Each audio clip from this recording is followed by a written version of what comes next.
আসসালামু আলাইকুম, কেমন আছেন আপনারা? আশা করি ভালোই আছেন। আজকে আপনাদেরকে বানিয়ে দেখাবো পনির দো পেঁয়াজা। তো চলুন বানানো শুরু করি। এখানে আমি নিয়েছি পনির, যেটা ছোট ছোট কিউব সাইজে কেটে নিয়েছি। আর নিয়েছি ক্যাপসিকাম, বড় বড় করে পেঁয়াজ কেটে নিয়েছি। আর নিয়েছি লঙ্কা কুচি, পরিমাণ মতো লবণ, আদা রসুন বাটা, এখানে পেঁয়াজ কুচি, টমেটো কুচি। আর এখানে আছে মশলাগুলো, যেটা হচ্ছে ধনে গুঁড়ো, আর নিয়েছি গোলমরিচ গুঁড়ো, একটু হচ্ছে গরম মশলা গুঁড়ো, লঙ্কা গুঁড়ো আর হলুদ গুঁড়ো। আর এখানে নিয়েছি দুধের মালাই। দুধের সরটাকে আমি ভালো করে ফেটিয়ে নিয়েছি, এরকম এটাকে আরও বানিয়ে নিয়েছি। তো চলুন বানানো শুরু করি। কড়াইতে তেল দিয়ে নিয়েছি অল্প করে। প্রথমে আমি এখানে ক্যাপসিকামগুলো ভেজে নিচ্ছি।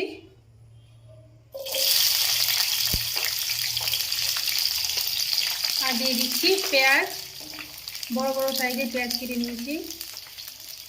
প্রথমে এগুলো হালকা ভেজে নেব।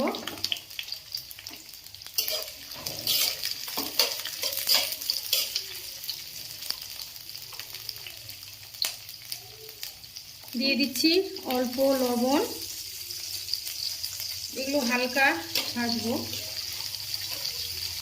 খুব একটা বেশি ভাজবো না। দেখতে পাচ্ছেন ভাজা হয়ে গেছে। এবার এগুলো তুলে নিচ্ছি।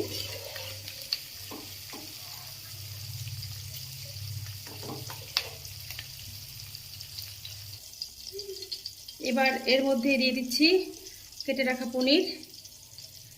এগুলো হালকা ভেজে নেব। একটু সাবধানে ভাজবেন যাতে ভেঙে না যায়।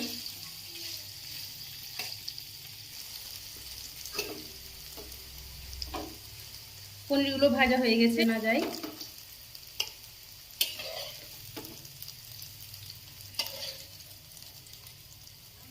বুঝেছিস? কড়াইয়ের মধ্যে তেল দিয়ে নিচ্ছি। তেলটা গরম হয়ে গেলে এর মধ্যে দিয়ে দেবো পেঁয়াজ কুচি, আর দিয়ে দিচ্ছি লঙ্কা কুচি। পেঁয়াজটা লাল করে ভেজে নিতে হবে একদম।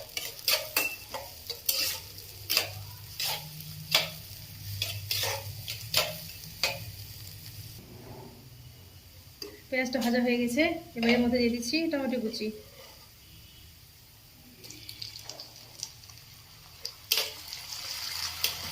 ততক্ষণ না টমেটোটা গলে যাচ্ছে ততক্ষণ আমরা এইভাবে রান্না করে নেব। এবার দিয়ে দিচ্ছি আদা রসুন বাটা, আর দিয়ে দিচ্ছি স্বাদ অনুসার লবণ।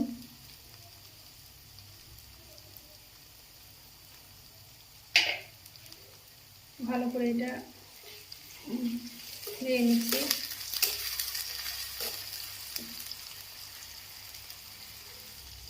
এবার দিয়ে দিচ্ছি সমস্ত মশলাগুলো। ভালো করে একটা গ্রেভি বানিয়ে নিতে হবে। মশলা তৈরি করা হয়ে গেছে। এবার একটু জল দিয়ে নিচ্ছি আর একটু ভালো করে সেদ্ধ করার জন্য।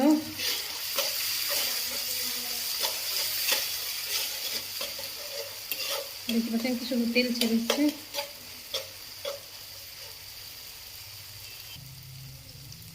এবার দিয়ে দিচ্ছি জল। জল দিয়ে এটা ফুটে উঠলেই সমস্ত ভেজে রাখা পনিরগুলো আর পেঁয়াজ ক্যাপসিকামটা দিয়ে দিব। এবার দিয়ে দিচ্ছি ভেজে রাখা পনিরগুলো।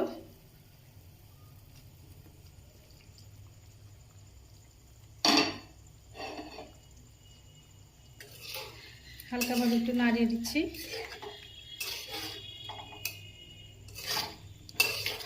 5 মিনিট মতো ফুটিয়ে এটা নামিয়ে নিব। আর দিয়ে দিচ্ছি এখানেও ফেটানো সর, আর স্বাদের জন্য দিয়ে দিচ্ছি অল্প একটু চিনি। চিনিটা আপনারা নাও দিতে পারেন, কিন্তু চিনিটা দিলে বেশি টেস্ট হয়, সেজন্য আমি চিনি দিয়ে দিলাম। এইভাবে আরও 2 থেকে 3 মিনিট এইভাবে হালকাভাবে ফুটিয়ে রেডি হয়ে যাবে আমার পনির দো পেঁয়াজা। নামাবার আগে অল্প একটু ঘি দিয়ে নিচ্ছি। আপনারা বাটারও দিয়ে নিতে পারেন, আমি এখানে ঘি দিচ্ছি। গন্ধটা অনেক সুন্দর বের হয় ঘিটা দিলে, সেজন্য আমি ঘি দিলাম। তো এইভাবে আপনারা বাড়িতে বানিয়ে খাবেন। আর সবাই ভালো থাকবেন। আসসালামু আলাইকুম।